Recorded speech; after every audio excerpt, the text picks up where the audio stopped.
spent £100 million on its association with the Olympics. So it's the official partner, also sponsors Team GB, but then the other sportswear brands are in on it as well. So Nike sponsors Team US, and Puma sponsors Usain Bolt. But together, between those three companies, nearly 2 million people in largely developing countries actually work in their supply chains producing their goods. I'm sure this is a story many of you will have heard before, but sadly has not gone away. So of those 2 million people, their entire economic relationship is based purely on exploitation. On the whole, they are rarely if ever given sufficient pay to live on. The minimum wage in most of the countries in which they operate is not sufficient to live on, and in many cases people aren't even paid the legal minimum wage. And none of them will officially commit to providing a living wage, as in the actual cost to live. So as a result, both adults and usually another member of the family have to work in order to sustain a household. We found workers working 14 to 16 hours a day, 7 days a week, in some cases working well over 100 hours in a week without days off.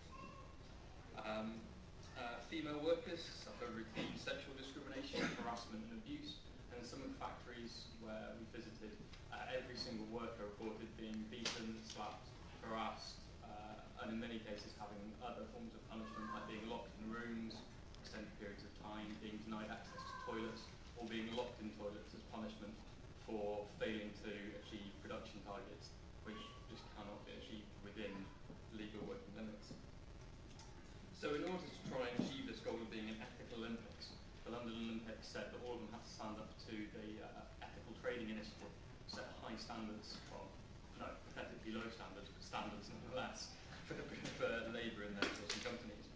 But this only applies to the supply chains. There's been no implementation, and the complaints mechanism, which is supposed to be one of the key ways of it working, is so far only in English and has only been given to Nike, Adidas and Puma. It doesn't really give a lot of chance for the workers in Bangladesh to actually complain. But also more broadly, this is part of a problem where multinational corporations aren't legally liable for the actions of their suppliers, the people that actually make everything that they sell. They can escape accountability because it's suppliers actually legally employ these people. And also, they can shift production if labour costs rise. So if workers organise in a factory, they can just cease production there and close the factory. And most of the staff themselves are on precarious short-term contracts, which makes it hard for them to organise because they're at continuing risk of not having their contracts renewed. So we're campaigning fundamentally for improvements in company practices that actually respect workers' rights, provide minimum basic standards, and also for local to actually meet its fantastic PR spin that's put on all of this about being ethical and actually ensure that I have delivered.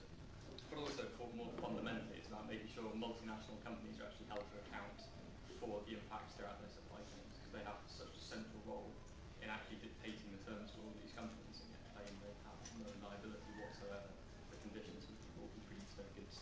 We'll be talking more about that.